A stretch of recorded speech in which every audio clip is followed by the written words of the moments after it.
எல்லாருக்கும் வணக்கம். நான் Hema Subramanian. Welcome to home cooking Tamil. இன்னைக்கு நம்ம பண்ண போறது சூப்பர் டேஸ்டியான மாங்காய் தேங்காய் சட்னி.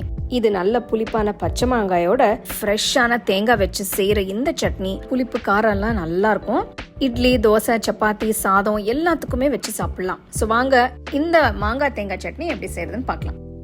இந்த ரெசிபிக்கு நான் ஒரு பெரிய மாங்காய் எடுத்திருக்கேன். நல்ல புளிப்பா இருக்கிற மாங்காவா எடுத்துக்கோங்க, அப்பதான் இந்த சட்னி நல்லா இருக்கும். மாங்காயில இருக்கிற தோல் எல்லாத்தையும் சுத்தமா எடுத்துருங்க. தோலை எடுத்துட்டு மீடியம் சைஸ் பீசஸை கட் பண்ணி வச்சுக்கலாம்.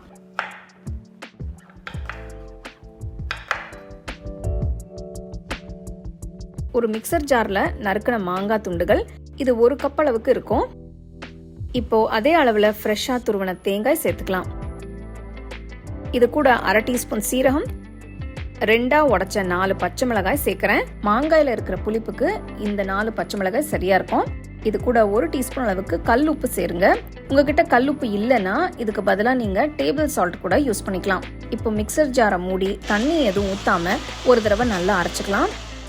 பாதி அரைப்பட்டதும் இதுல 1/2 கப்பு கட்டியான தயிரை ஊற்றி நல்ல ஸ்மூத்தா சட்னியா அரைச்சுக்கலாம்.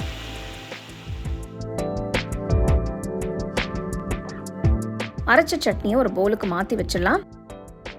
இப்போ தாளிக்க ஒரு சின்ன தாளிப்பு கரண்டியில் 1 டேபிள் ஸ்பூன் அளவுக்கு எண்ணெயை ஊற்றி, எண்ணெய் சூடானதும் 1 டீஸ்பூன் அளவுக்கு உளுத்தம்பருப்பு, 1 டீஸ்பூன் கடுகு சேர்த்து,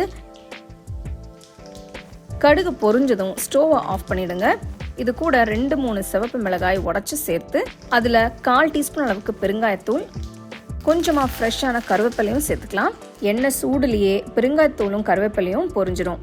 இப்போ இந்த தாளிப்பை அப்படியே சட்னியில சேர்த்து நல்லா மிக்ஸ் பண்ணி விடுங்க. அவ்வளவுதாங்க, ரொம்பவே ருசியான மாங்காய் தேங்காய் சட்னி தயாராயிடுச்சு. சூப்பரான இந்த சட்னியை நீங்க இட்லி, தோசை, ஊத்தாப்பம், வடைன்னு எல்லாத்துக்குமே நல்லா இருக்கும். நல்ல ஃப்ரெஷ்ஷா இந்த சட்னியை செஞ்சு சூடான டிஃபன் கூட வச்சு சர்வ் பண்ணீங்கன்னா எல்லாரும் ரொம்ப விரும்பி சாப்பிடுவாங்க. இதை ஃப்ரெஷ்ஷா அரைச்சா அன்னைக்கே யூஸ் பண்ணிடுங்க, அப்பதான் ஃபிளேவர்ஸ் நல்லா இருக்கும். நம்ம எப்பவுமே செய்யற சட்னி இல்லாம இந்த சீசனுக்கு ஏத்த மாதிரி இந்த சிம்பிளான சட்னியை கண்டிப்பா ட்ரை பண்ணி பாருங்க. நான் இன்னைக்கு சூடான இட்லி கூட தான் வச்சு சாப்பிட போறேன். ஆஹா, அவ்வளோ அருமையா இருக்கு. புளிப்பு, காரம், நல்ல சூடான இட்லியில இதை வச்சு சாப்பிடும் போது வேற லெவல்ல இருக்குங்க. கண்டிப்பா ட்ரை பண்ணி உங்க ஃபேமிலி ஃப்ரெண்ட்ஸோட ஷேர் பண்ணிக்கோங்க.